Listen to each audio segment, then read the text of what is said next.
sebagian Ketua OSP TDI Putra dan Putri kepada Al-Ustadz Suhardi Abdul Hamid Hussein. Waktu dan tempat kami persilakan.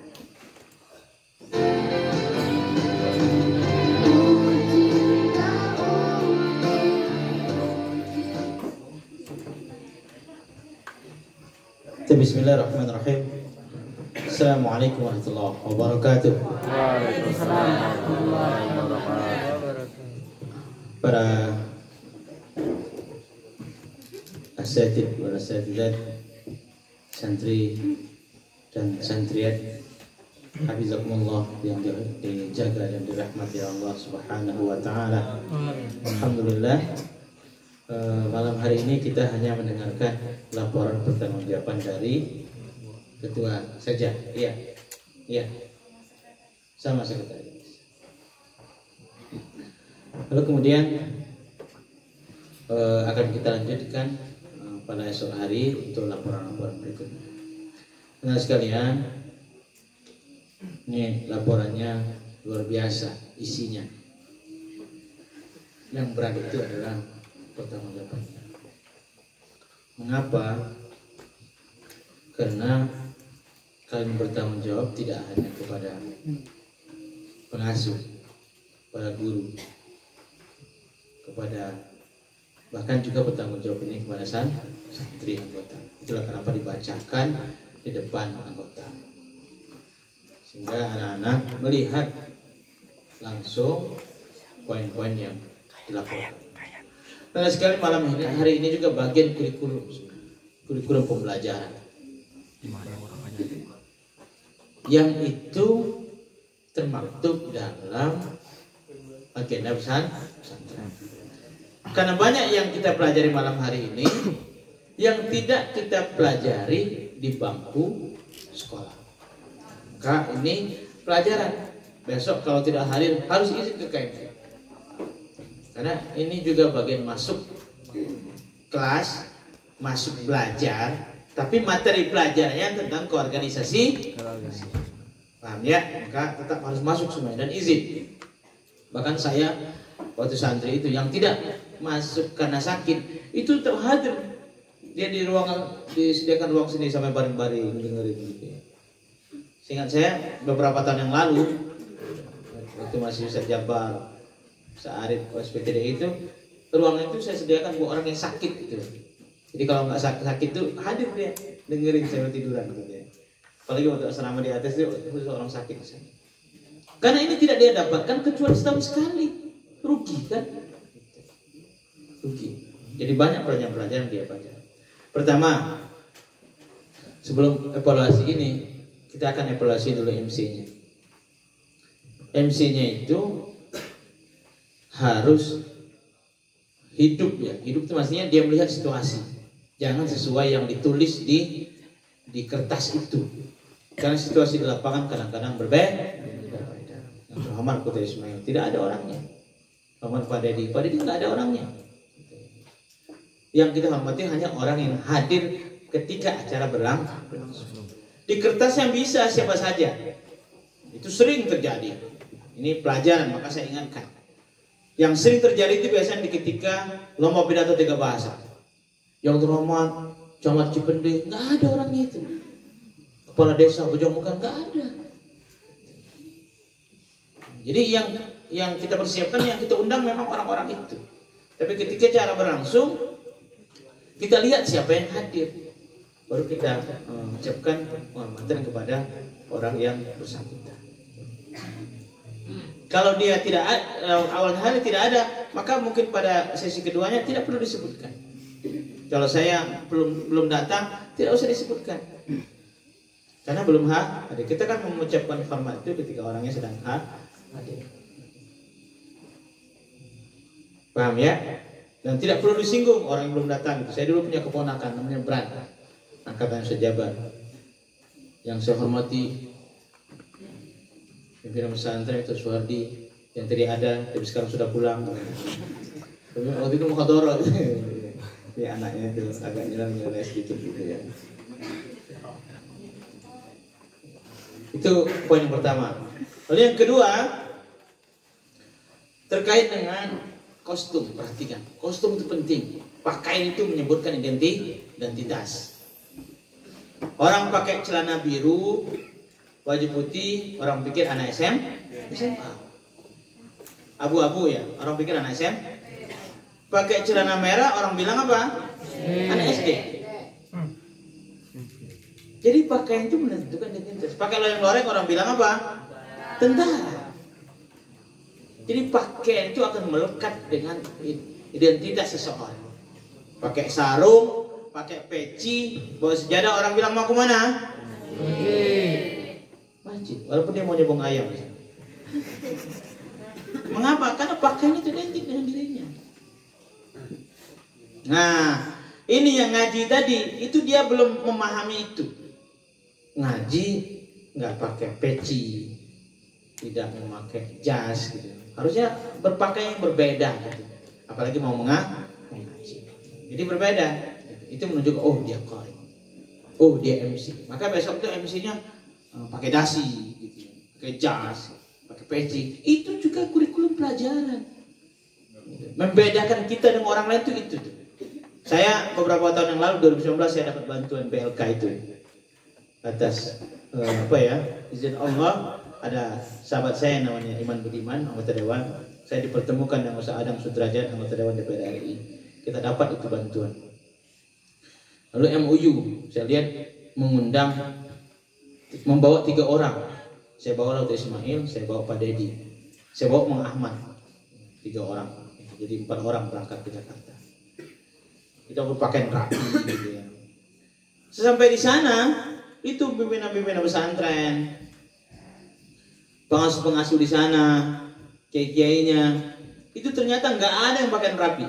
Kita semua pakai jas, pakai batik. Itu mereka ternyata sarungan, rambut sepanjang gini. Kan pada saat begitu ya, sambil merokokan di ruang berasik pun merokok gitu, sambil cincinnya gede gitu ya. Tapi kita maklum itu memang budaya mereka. Budaya mereka itu yang mereka bawa itu. Kan di pesantren salaf begitu kan ya, sarungan gitu ya, sorbannya panjang gitu. Saya nggak terlalu banyak, jadi saya nggak terlalu salah. Agak dingin. Ini saya pakai setahun sekali pas terkait SPTD.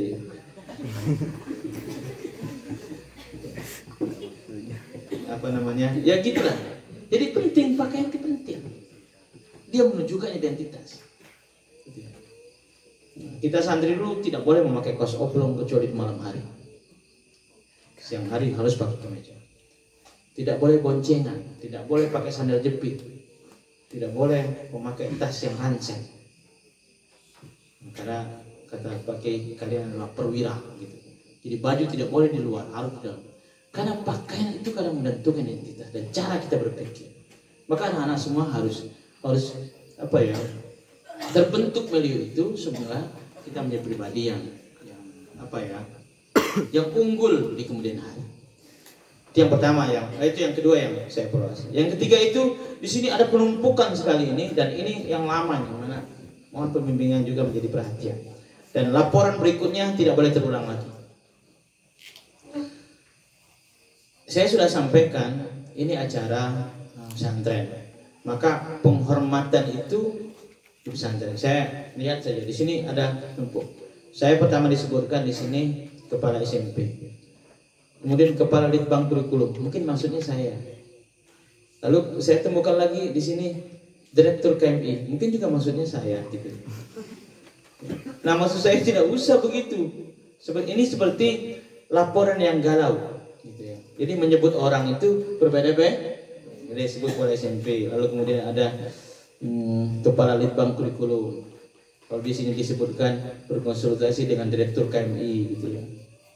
Dan apa gitu. Nah jadi penyebutan identitas juga belum utuh gitu. Nah anak sekalian, maka jabatan itu dia hanya melekat dengan program. Paham nggak maksud saya? Maka Rasulullah itu ada juga yang menyebutkan Rasulullah itu dia sebagai ayah, sebagai suami, sebagai pemimpin rumah tangga, sebagai kepala pemerintahan. Kita juga begitu. Kalau saya pulang ke rumah, maka tidak bisa saya sebagai seorang guru kan, maka saya sebagai seorang ayah. Dengan istri saya sebagai suami. dengan orang tua sebagai anak, dengan mertua sebagai menantu. Itu sesuai yang melekat saja. Yang melekat saja kan, dengan situasinya dan tempatnya. Kalau sekarang sedang pembukaan UN SMP, ya boleh saya kepala SMP. Tapi di luar itu sudah beda urusan. Beda urusan. Jadi sesuai dengan yang melekat saja. Pas saya bilang tadi Pak Dedi, kalau acara tertentu maka dia bukan kepala SMA. Dia sebagai mewakili yayasan. Karena acaranya mungkin ke pesantren. Tidak ada kaitan dengan segala macam. Nah, maka disesuaikan dengan situasinya dan kondisinya. Gitu ya. Itu terkait dengan tanggung jawab yang melekat supaya tidak ada penumpukan juga.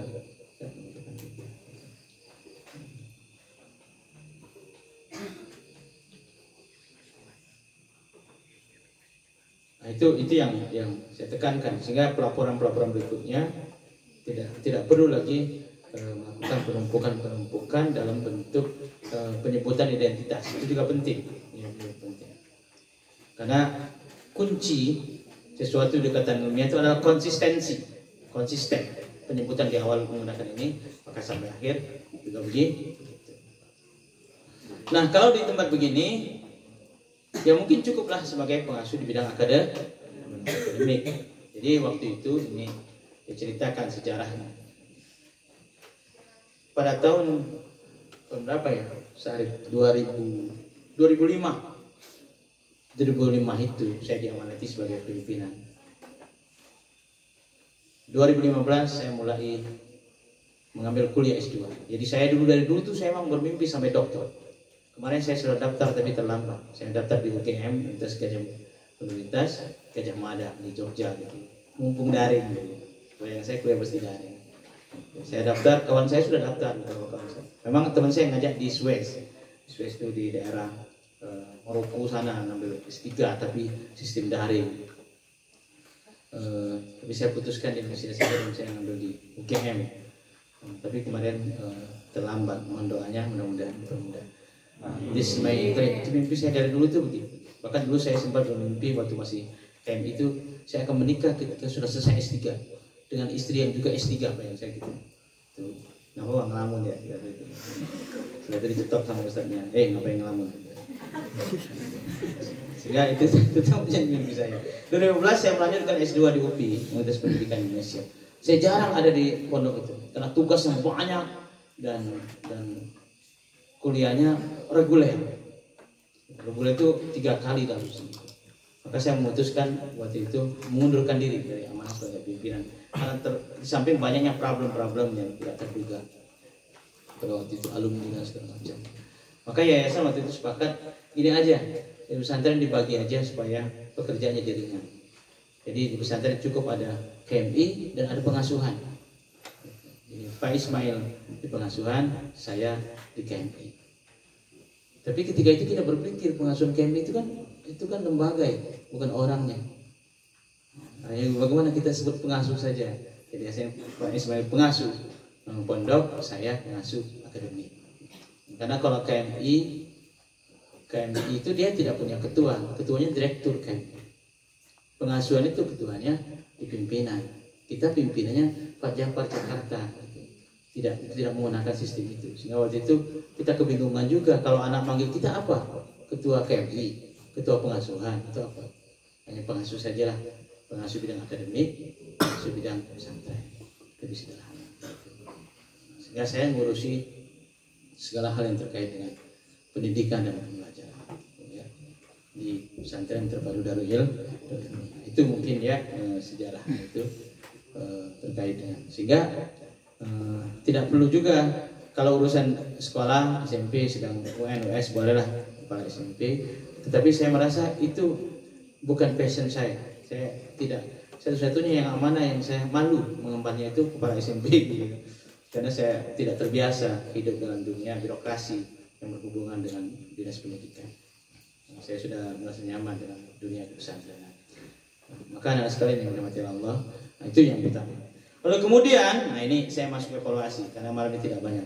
Nah ini program yang luar biasa. Ini seingat saya 2015 2013 atau 2012 ini saya membuat laporan ini. Jadi saya membuatkan OSPTDI-nya mencontek yang ada di gontor dari buku laporan mereka itu. Untuk sebagai apa program mereka itu. Nah, maksud saya itu kalian lihat lalu dikembangkan, lalu dijadikan program. Ini kalau kalian jadikan semua luar biasa. Ya, mewajibkan kepada seluruh pengurus OSPTDI memiliki Al-Quran. Saya nggak yakin kelas 6 itu punya Al-Quran semua. Yang laki-laki apalagi. Mewajibkan, ini masih kata-kata mewajibkan kepada seluruh pengurus OSPTDI sholat berjamaah 5 waktu di masjid. Jadi itu sudah tanggung jawab ketua itu. Jadi pengasuh itu jadi ringan kalau ketuanya bekerja. Mewajibkan kepada seluruh pengurus OSPTDI sholat tahajud dan sholat 2 waktu. Programnya luar biasa. Jadi nggak usah bikin program baru. Jalankan saja program yang sudah lama, itu udah luar biasa. Enggak 100%, 50% aja luar biasa sudah. Karena di program ini dibikin oleh orang-orang yang luar biasa. Kita itu satu angkatan kelas 5 itu kurang lebih 1.200-an lah. Dipilih 3 orang, dipilih 1 orang ketuanya. Yang ribut itu adalah biasanya adalah, jadi kalau menentukan ketua bagian-bagian itu yang kumpul itu pertama adalah semua wali kelas, kurang lebih 500 wali kelas. Lalu berkumpul lagi siapa? Utusan dari setiap konsulat, setiap daerah, dan setiap wali kelas, setiap daerah itu ingin anaknya yang tampil.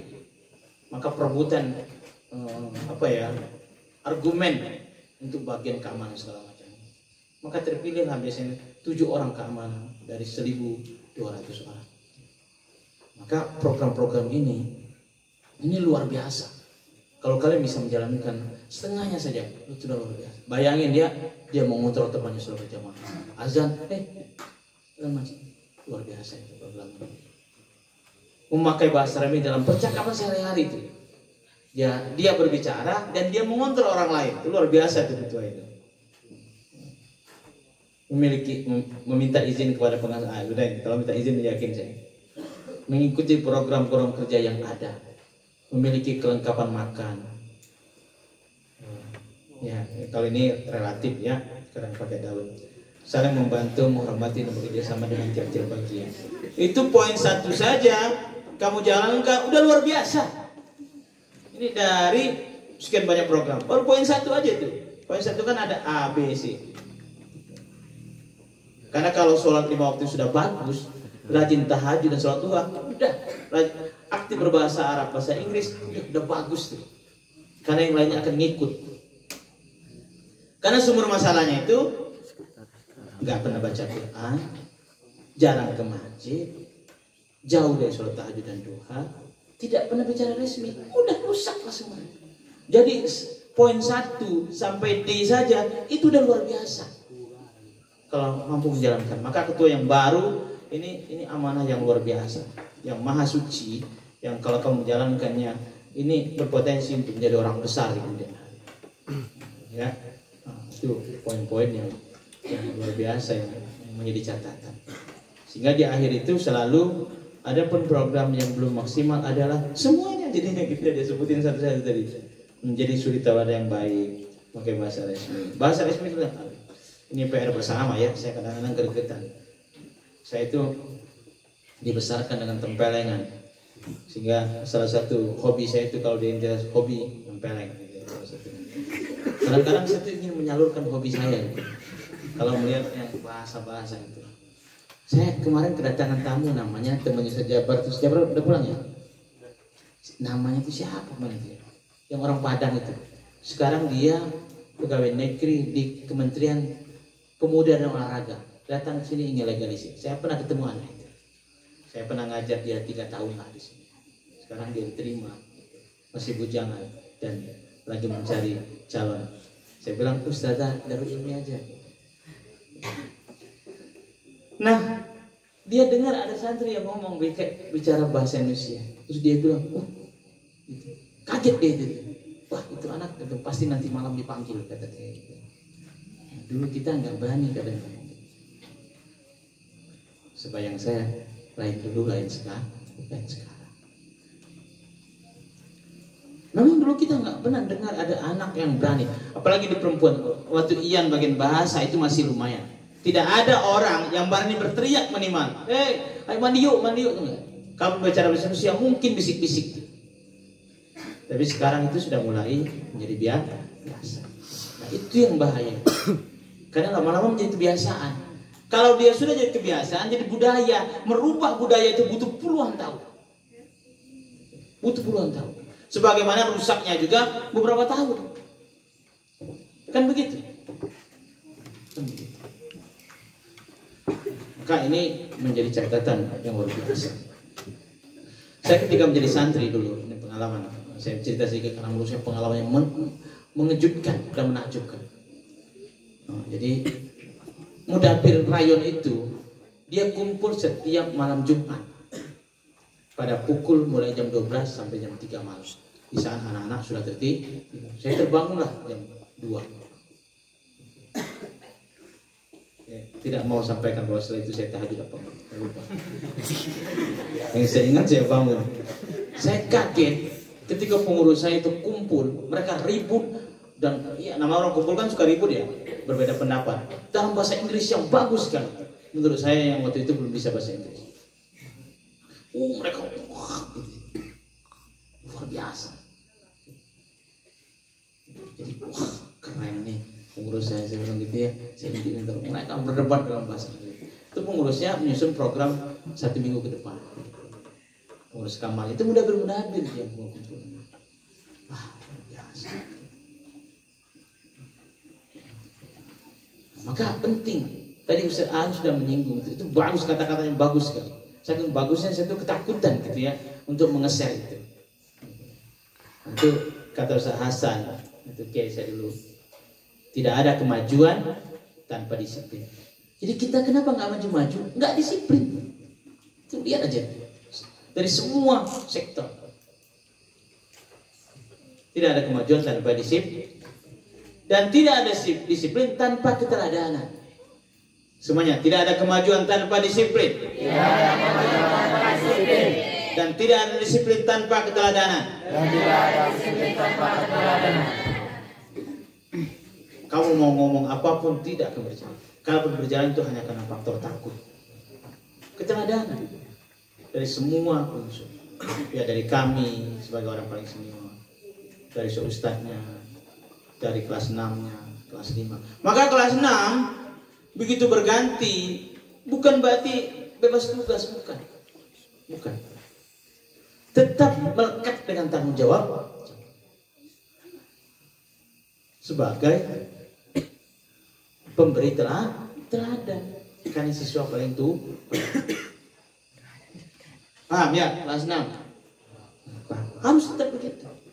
Jangan yang dulunya rajin ke masjid, begitu sudah tidak menjabat lagi, jadi jarang ke masjid. Apalagi yang jarang ke masjid. Maka kita berharap kita akan maju selangkah demi selangkah kalau kita sudah mulai menggunakan disiplin. Maka disiplin itu penting. Disiplin berbahasa, disiplin kebersihan, semua aspek,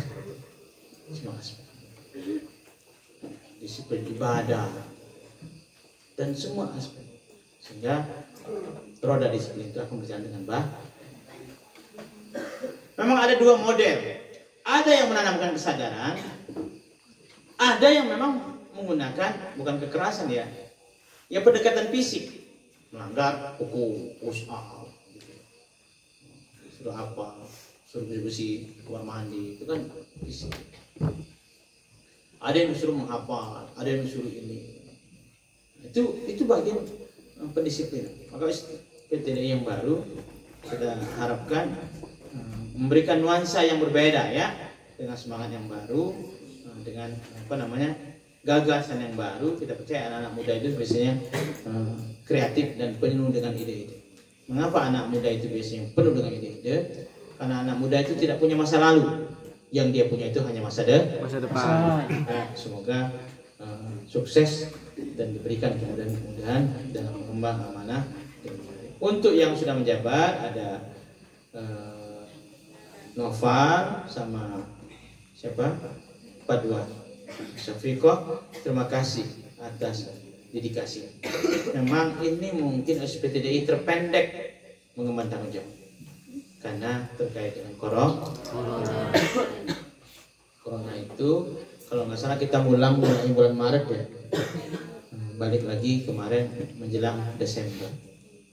Jadi kalian sebenarnya bertanggung jawab itu hanya tidak kurang dari 5 bulan ya, 5 sampai 6 bulan yang ada kontraknya. Tapi ini adalah waktu yang cukup untuk belajar. Karena belajar itu tidak harus merasakan. Belajar itu tidak harus merasakan. Yang penting itu adalah apa? Karena unsur pendidikan itu apa? Melihat, mendengar, dan merasakan. Yang merasakan itu hanya dia salah satunya saja. Kalian melihat, mengamati, mendengar, memberikan nasihat, itu juga bagian pelajaran yang akan membentuk kita menjadi pribadi yang lebih baik di masa yang akan datang. Jazakumullah. Assalamualaikum warahmatullahi wabarakatuh.